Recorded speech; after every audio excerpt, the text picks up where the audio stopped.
as well for his gym. Yep. Former world champion Darren Barker. Big news this morning.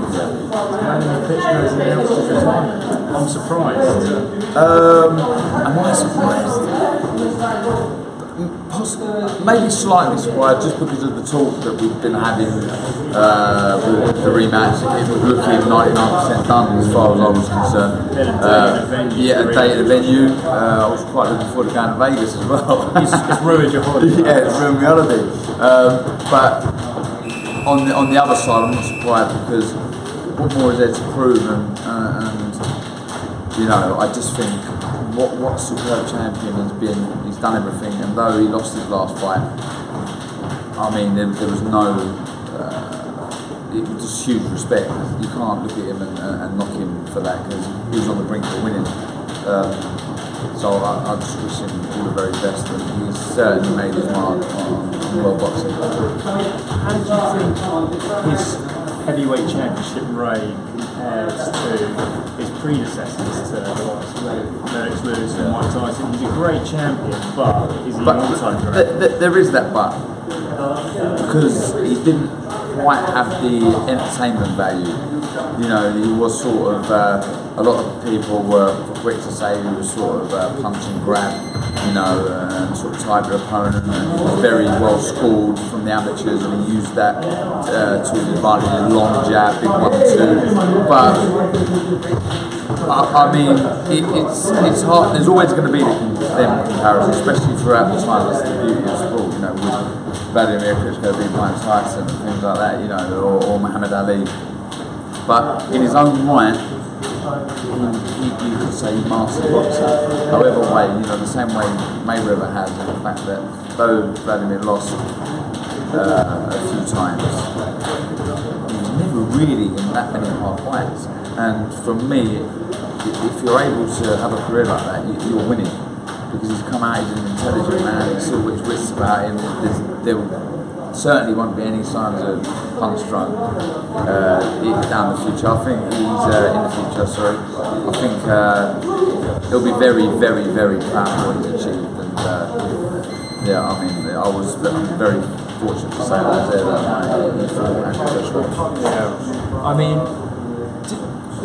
he was sort of hounded by criticism through the prime years of his career for being boring, yeah. He kind of alluded to. Yeah. Do you think that was unfair?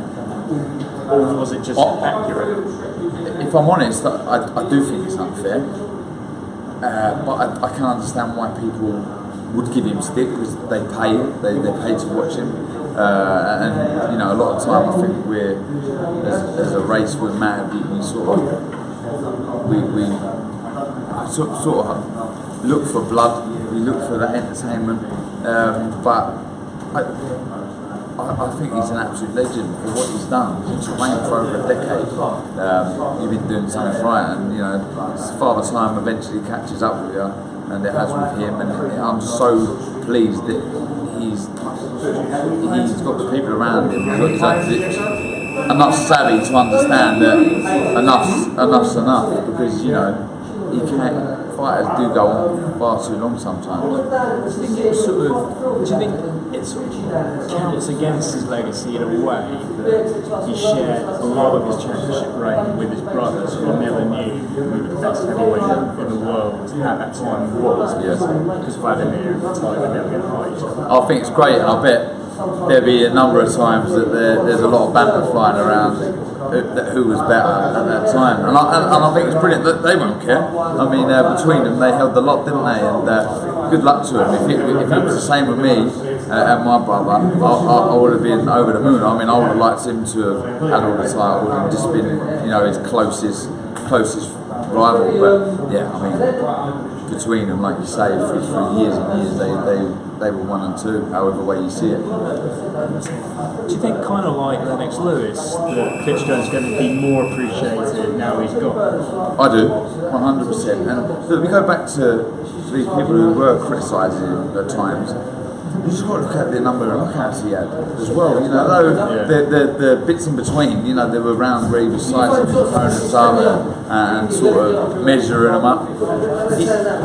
Most of the time, he got the job done in spectacular fashion. I mean, there was very brutal knockouts along the way. So, I mean, just again, I'll keep echoing it. What a great champion, and I'm very happy that he's decided enough's enough, because there were, though I would have liked to have seen the fight again, if I'm honest, there's a lot of people out there that had an argument that, what is the point?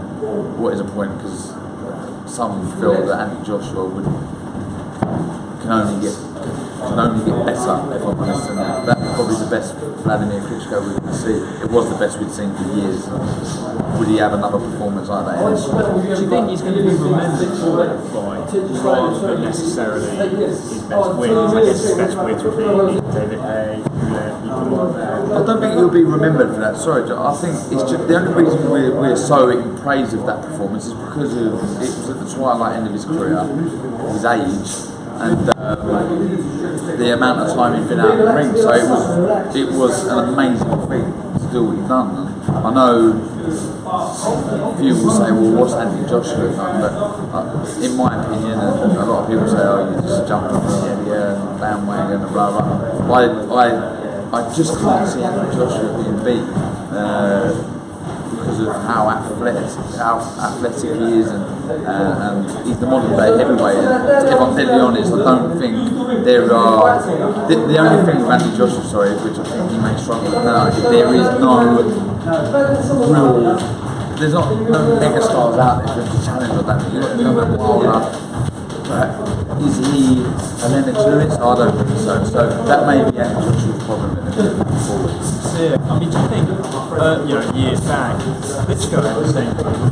There wasn't really that many people exciting for him to fight until he got to Yeah, and I think probably that's what Anthony Joshua's going to have to do. He's just going to have to beat mandatory challenges and just try and reign for as long as he can. That's exactly what Klitschko done. You're right, and before you know it went like that. It was over a decade since we've been watching him, and it's frightening, and it makes me feel old. What do you think? Well, where does this leave Anthony Joshua? Because that would, the Klitschko rematch has been a huge play. It should, like you say, he probably would have been even better second time around. What should be Joshua do now?